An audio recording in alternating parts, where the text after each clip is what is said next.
Welcome to the Business Buyer Diaries. My name is Nathan Platter. I'm a full-time employee, and I bought a business.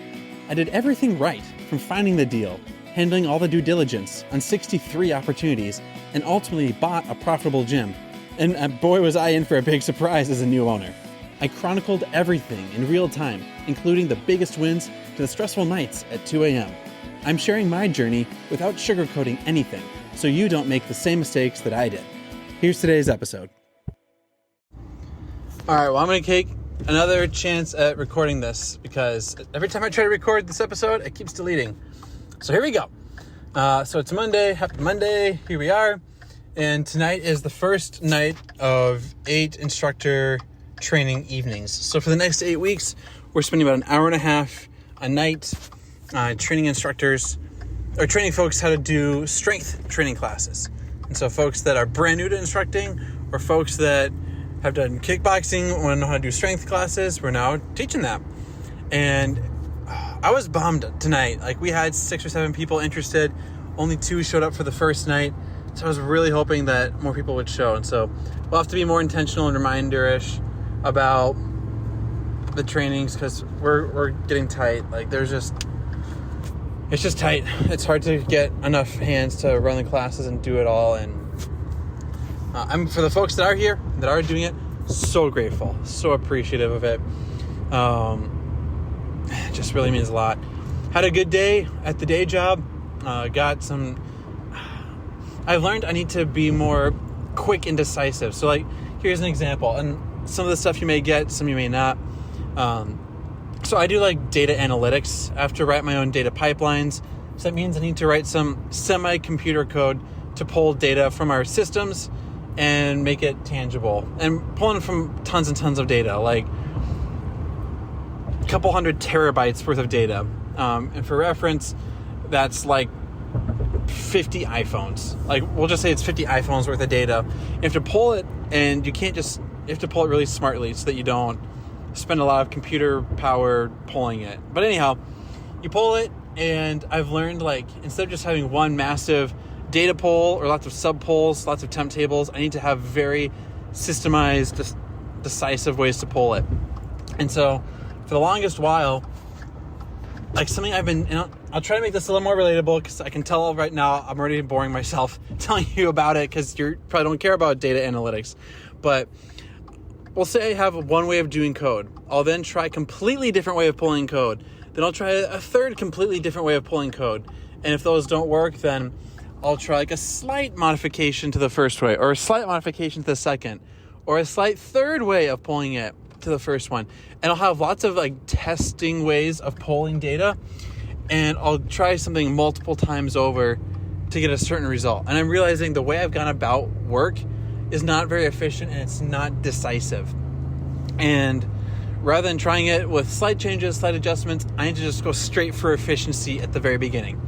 So I need to instead of pulling from source 1 and source 2 and source 3, I need to pull in an optimized way from source 1, then pull in an optimized way from source 2, then in an optimized way from source 3, and then merge everything together. Ultimately, I need to be a lot more efficient and intentional with how I do my work. And when I have a time crunch, I'm faster at it. I'm quicker, I get better results, it's more effective, and I spend less time tampering. And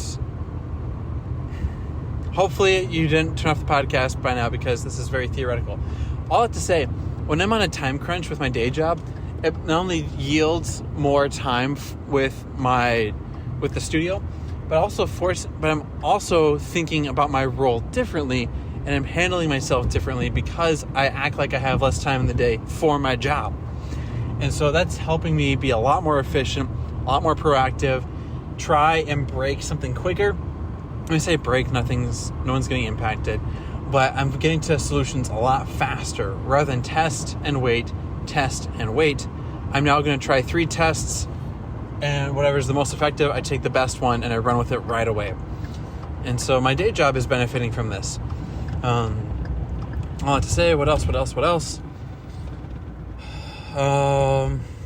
This past week has been very much like a rest and recover mentality for me. I've been letting myself like go to bed at 10, wake up at like 6 or 7 and getting a lot more sleep. I think I've been on the edge of like getting like some sort of like something in my system. My body just needs rest. But I've also like don't like how I miss out on a lot of early morning things. And so that's something that I don't like. I need to get back into the 5 a.m. shifts. I want to be on site more. I want to be present a lot more. I want to be a lot more engaged more. And so instead of just getting like my solid 8 hours of sleep, I want to figure out how I can get my 6 hours of sleep and somehow get 2 hours out of the day more and still be productive and get like 10% more out of life than I otherwise was. And gosh darn it, I can just tell if the studio is going to thrive, I want to see that I did my best at it. And if the studio is going to struggle and bounce, I want to know like I want to give it my all. I don't want to look back and realize, yeah, I gave it a pretty good shot.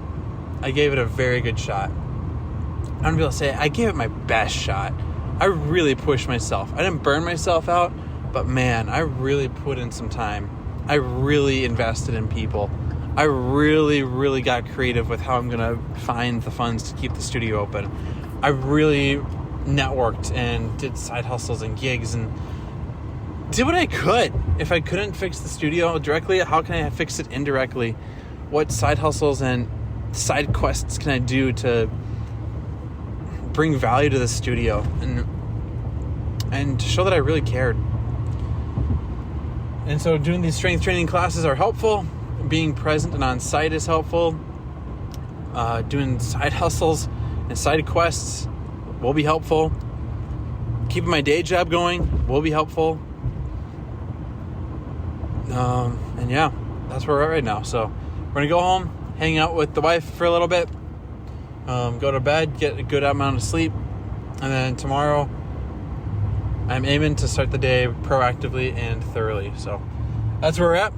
That's where we're going. Let's rock and roll. This has been another episode of the Business Buyer Diaries. Subscribe so you don't miss the next episode. I hope you're realizing that business ownership is no cakewalk. Check the podcast notes for a link to the DIY due diligence program, the complete list of show sponsors, and for media inquiries.